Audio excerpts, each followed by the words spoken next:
Takes Radio Company presents another adventure in the Stanley Jones Radio School for Fully Alive Living.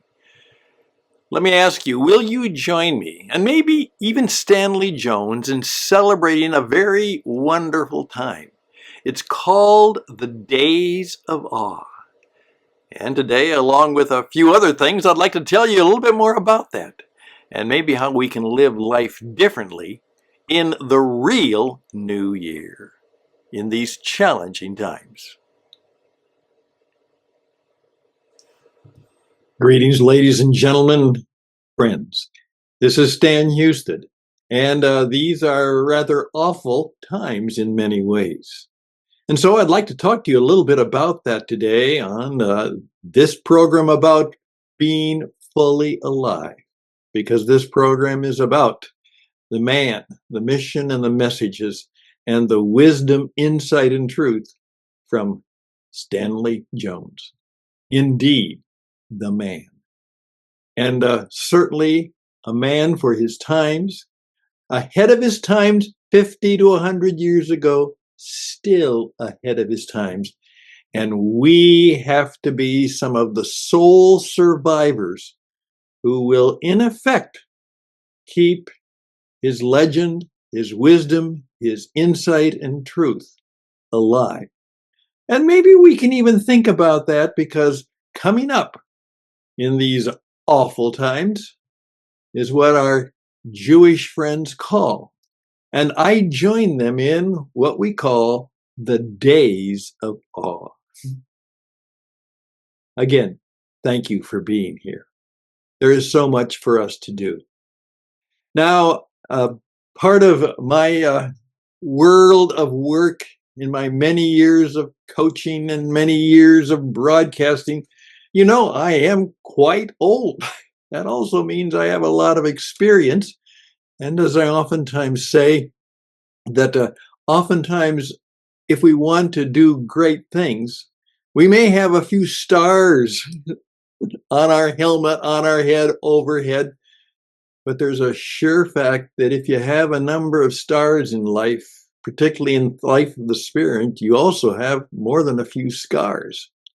In fact, I think I have discovered that oftentimes the men and women who have actually achieved the most, both in terms of the world and of God's kingdom, are people who have more scars than they do stars. But of course, that will all be taken care of. We will be rewarded. It will be, as St. Julian of Norwich said, all will be well. Do you believe that? Do you believe that? Sometimes it's really hard. I was talking to a friend the other day, and I simply said, what do you think is the hardest command that Jesus might give to those of us who are followers? The hardest command, the hardest one to do. And he thought about that. And he said, well, I had never thought about that. And he said, well, Stan, what do you think it is? I think it's 2 words. Trust me. Jesus says, trust me. Yeah, that's sometimes a really hard thing to do, isn't it? Well, that's a little bit of the thought that I would like to bring forward today. And first of all, to actually begin by saying, let's seek to say, not Jesus is Lord. That's good to say. That's a good affirmation. But maybe we should say, I trust you. I trust you. I trust you. Why don't you think about saying that? Just a thought, okay? Now, one of the reasons we're doing this program is because we are hoping to encourage younger men and women who obviously never knew Stanley Jones. They were born many years after he even died. No, they've never heard of him. They don't know about him. They haven't read many of his books. And oftentimes when we all get together, I will be very, very honest. Most of us are pretty old. We may have some young children or grandchildren who may accompany us on some of our events, but for the most part, we are soul survivors. And I mean that in two sentences and two ways. In many ways, there's not many of us left anymore. The soul means by yourself. And I pointed out to a few wonderful friends, and I even said to my friend Roberto Escamilla, you knew him, you worked with him, you understood him. You're kind of one of the soul survivors. And then I said, but Roberto, it's not only that you are a soul survivor, S-O-L-E, you are also a soul, S-O-U-L survivor. You have his heart. You understood him. He loved you. You loved him. You are one of the few who really got to know him in your work together. And that's why we need to make sure that the wisdom, insight, and truth that he had and that you have, that those things are shared. And that's why many of you who have had that experience of being mentored, maybe not even personally, but certainly if personally, but at a distance or through his readings and through his writings and through the things that you've discovered about him, that you are also a soul survivor of Stanley Jones. That would be awesome. That's why I'm asking you to support the Stanley Jones Foundation. I really mean that.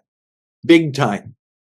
Ann Matthews is doing many times the work of making that happen.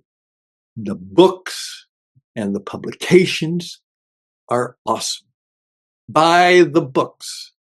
Support the foundation. That's really important. They're one of the few organizations around who are really still trying to do that. And so I encourage you to do that. East Stanley Jones Foundation.com.org. East Stanley Jones Foundation.org. I really want you to do that.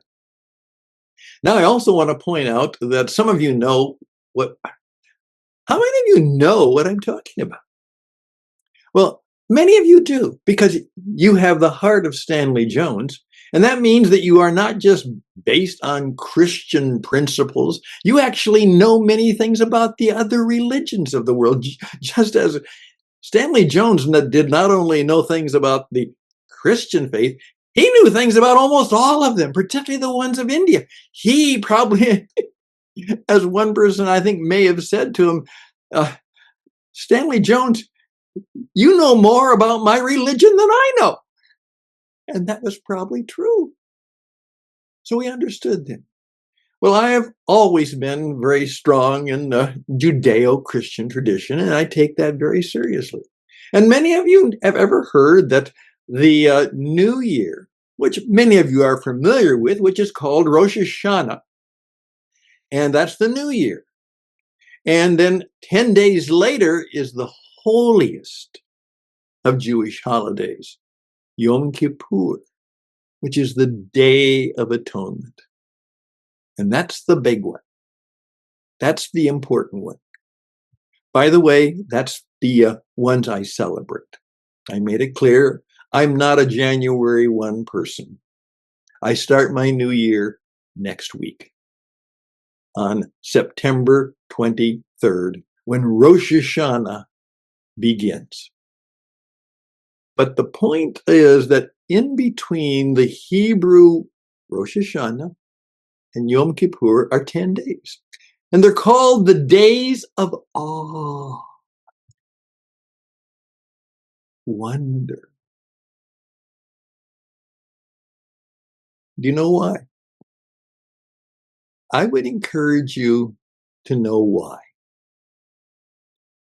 Now, part of what the whole time is all about is repentance, change, reconciliation, restoration, renewal, all of those good things that you and I, as followers of Jesus, celebrate. Remember, Jesus was a Jew.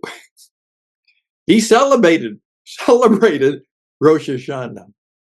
He celebrated the Yom Kippur. And so I would encourage you to do that, particularly in some very practical ways. By the way, what are some of the new ways of being and doing and living and becoming closer to God? Are you going to be different? How are you going to be different when Yom Kippur comes in about 2 weeks? What will have changed in your life? Just think about that. Oftentimes I use the words in my own coaching, which is supposedly some very famous transcendental philosophers used to say, Henry David Thoreau and those kind of people. They would say, since we last met, what is clear to you now? And so I'm going to ask you perhaps to say, after that expression of going through the days of awe, what is clear to you now? What do you know more of? What are you more sure of? What are you going to do differently? How are you going to live differently? And so I invite you to join me in the days of awe. One of the more practical things I did to help many of my clients from time to time, because they would get some of this, not only in that sense, but in terms of making sure that relationships were clean and clear. Clean them up. If your intention or if there's something wrong in a relationship, see if you can get it taken care of. Maybe not fixed, but on the road to repair. I used to say what I call the airport test. And you say, what's the airport test? Well, I'm sure some of you have had the experience of you going to the airport. And so you're with the hundreds and thousands of people and the millions of people who make their days throughout the airport. And you just so happen to run into somebody that you know. Oh, not often, but certainly it's happened to me. It's happened to you. Usually that's pleasant.